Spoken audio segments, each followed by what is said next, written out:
Hello. I've just been asked an interesting question about what you can do with the Pressure role-playing game, my new role-playing game. It's an interesting question because there's plenty you can do with it. One of the things they mentioned was, can it be used for sandbox games? And 100% it can. In fact, it's been designed as a sandbox game, so you can take it and run with it however you want in the setting that I've designed for it. And you can even use it for your own setting if that's what you want to do. But the actual game itself, I've designed it to be more accessible than Those Dark Places. Even though Those Dark Places had a focus, Those Dark Places was very specifically, you're a bunch of 7 people, or however many of you there are. You can choose from 7 crew positions. You're going out into space, and there's stuff happening in the deep, dark recesses of space, and there's no help coming. That was the thought process behind that, and basically trying to emulate movies like Alien and Outland and all those claustrophobic sort of far away from home sort of films. Even things like The Thing, because they were trapped. There was a whole bunch of guys trapped in the Arctic and the Antarctic, and and no help was coming, and they couldn't get out, so they had to deal with the horrors that they had to face. And that's what I was trying to do with Those Dark Places. With Pressure, I wanted to open up the setting. I gave a vague setting with Those Dark Places, but with Pressure, I wanted to open the setting up completely. So I wanted to explain. I gave it a history. I explained where the corporations come from, what's happening on Earth with the hypercities, and how governments are just basically just big corporations themselves.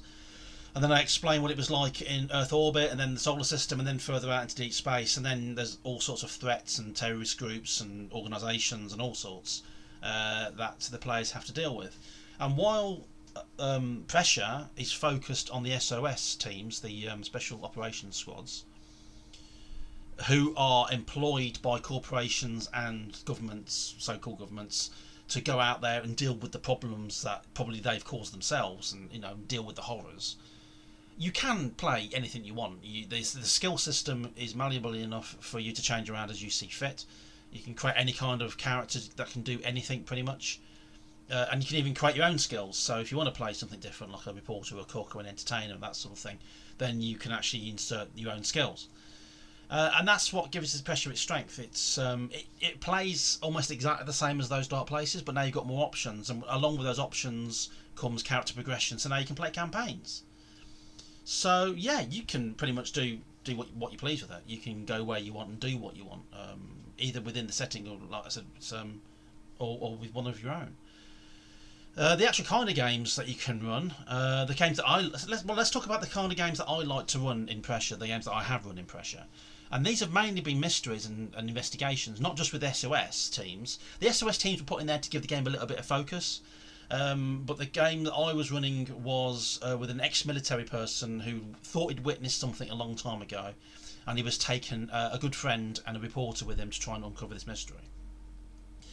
And I stretched it out. I started on Earth in one of the hypercities, and then as the mystery unfolded, they got involved with a company who supplied starship spares, and then they went up into a space station in orbit, and then went to Mars, and then ended up going 6 months out into space. They had to go somewhere else. Lasted about six sessions in total.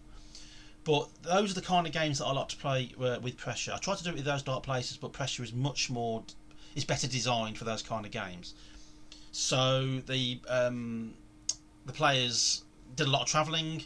They picked up clues as to where they were, uncovered mysteries, dealt with threats, and then moved on to another location. And they just got further and further and further away from home. And then by the time they got to their final location, they were more than a year away from home. And then what they wanted and what they needed to help them, they actually left behind. And yeah, it was a very, very interesting game. They had nobody coming to help them because they were working independently. They had no help to call on, and they had to deal with the situation as they saw fit. I won't give any more details other than that because I enjoyed running that game, and I think I might actually write it up as a small, short campaign. But yeah, Pressure is designed for campaigns, and yeah, you can run pretty much whatever you want. Like I say, I like mysteries. I like unfolding things. I also like a good fight. Let's be honest. That's flashing back to my old Star Wars RPG and Dungeons and Dragons games. I like a good encounter. So yeah, you can throw in a few encounters, And I think Pressure worked really, really well because there were more options for the players to do. They weren't restricted by location or by skills or by crew position or by equipment. There was equipment which they could get hold of as well. There was a lot more to choose from as far as tools to help them get to their end goal. And they felt when they got to the end and it was all over, they felt like they'd earned that result.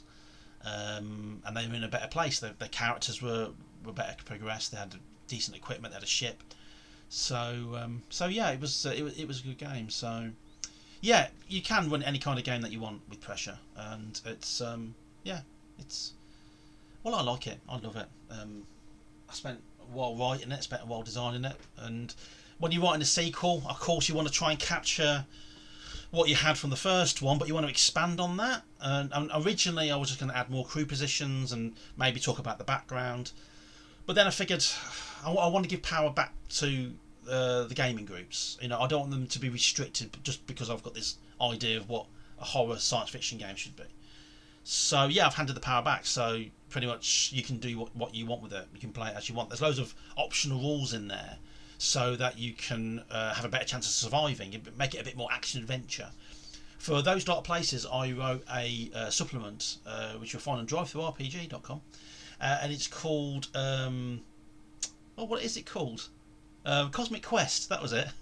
Cosmic Quest is actually mentioned in Pressure as an old TV show, and Cosmic Quest is like the Star Trek version of Those Dark Places. So it's using Those Dark Places to run Star Trek style games, and you can use those sort of rules as well for Pressure if you want to. If you want to run the game like that, then be my guest. Absolutely no trouble at all. When I come to write scenarios and adventures and campaigns for Pressure in the near future, I will be focused on that kind of dark science fiction, so it will be gritty and it will be dangerous, just like the 4 adventures that I wrote for Those Dark Places. But everything's adaptable, and if you read it and think, actually no, I'd rather them shoot some faces, then change it and shoot some faces. So if you want to just pretend not to look over here because I'm going to click stop in a second. So yeah, so if you for Pressure, the kind of games that I like to run are mysterious and investigative, and sort of lead on, sort of like episodes of a TV show, lead on episode by episode, and the end of each episode's a bit of a cliffhanger, and then you move on to the next one, and you see what's going to happen. Hey!